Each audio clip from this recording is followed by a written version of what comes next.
Hi,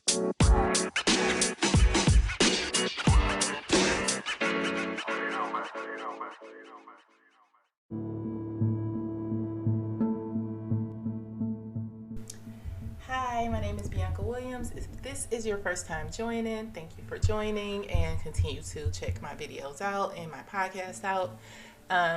I am a therapist, coach, mother, and wife, and I love to be involved in all aspects of my life. And so one of the things I'm going to talk to you about today is something that actually literally shows up in all of those aspects of my life, and that is going to be change. So let's get into it. Change is one of those things that's inevitable in the human experience. It's going to happen. It's unavoidable. It's one of those things. But I'm going to talk about change in a particular way. And I may do a couple of other segments on change because there are other deeper topics I want to go into. But for today, I'm going to talk about it in the sense of what sometimes is holding us back, and specifically with how we respond to past disappointments and how that inhibits our ability to embrace change or approach change as a proactive tool in our life. So, as I said, change is inevitable, but what I do realize about humans is that we like to exploit what feels more comfortable to us, what feels more knowledgeable to us, something that we know, right? Like we do what we were taught, what we've learned, what we feel comfortable with, what feels familiar to us.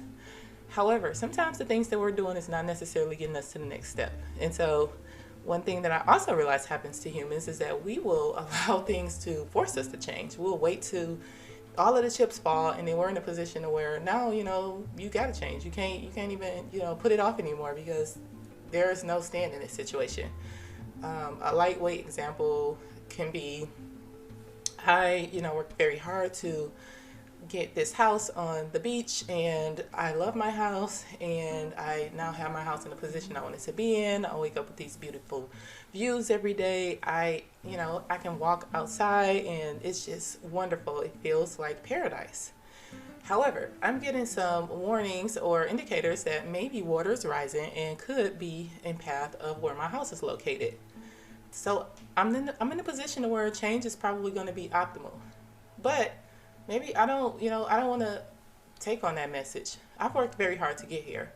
I think my house can handle this. Maybe, it's speculation, and I'm not giving into speculation that's going to scare me out of what I've worked so hard to earn and feels so good to me.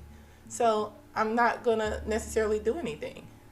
Well, one day I walk downstairs and there's water on my floor, but not a little bit. Like, it's water across my floor. It didn't just look like a glass of water spilled. It looked like, a whole tub of water spilled. And what I am now noticing is that water warning that was happening is here. I am now having water issues in my home, and I am not prepared for this. So now I have a change that I have to deal with, and now, I just got to figure it out.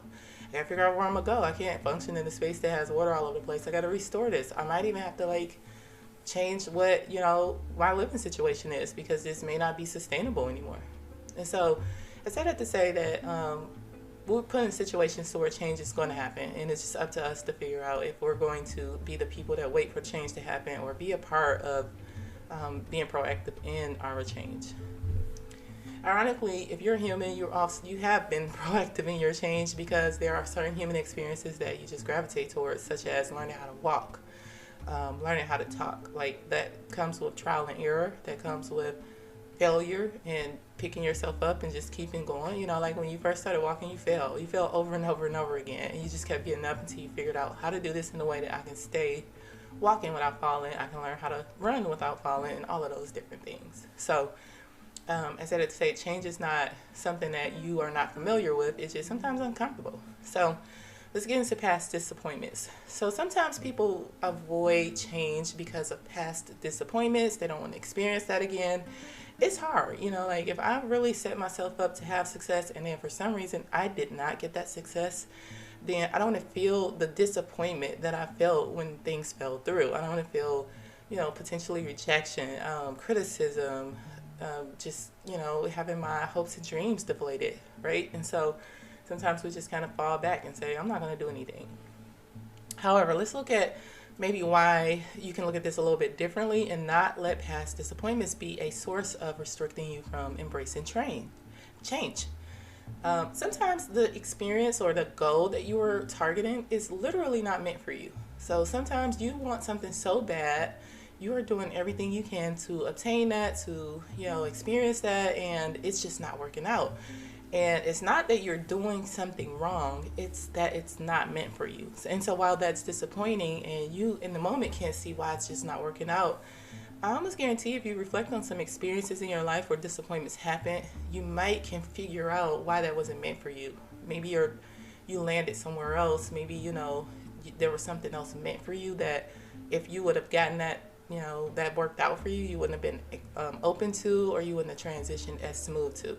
So sometimes we have a greater purpose, a different purpose, and things don't work out in a way that we're trying to move towards it.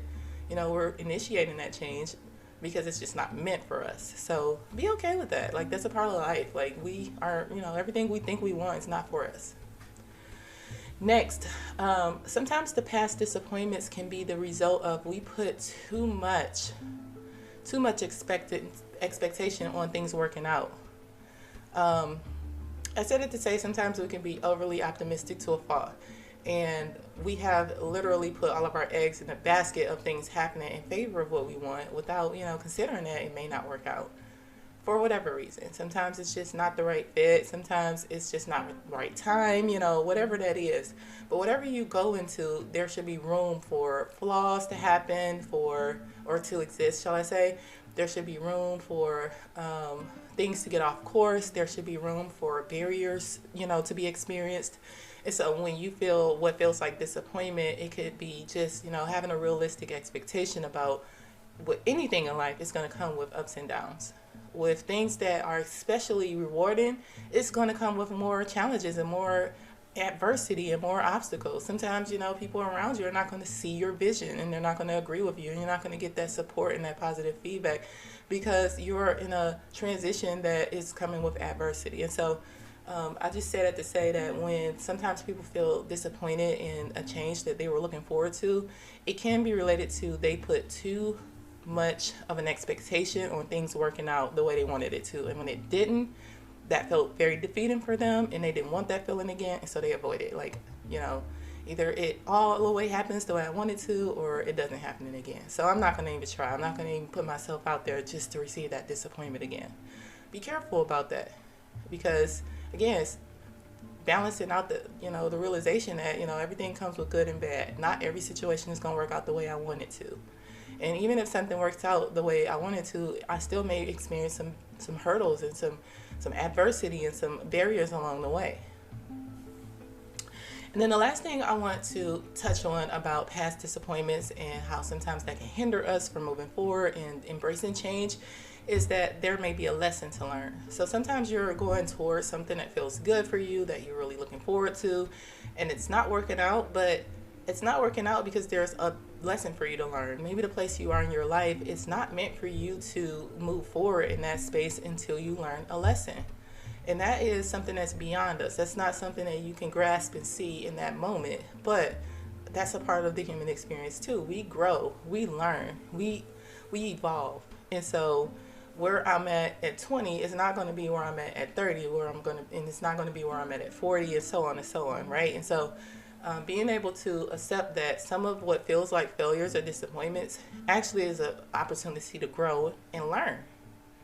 If you're intentional about growing, then there's no finish line to that, and then you also know that there's always an opportunity in every situation and many interactions to reflect on that and grow and learn.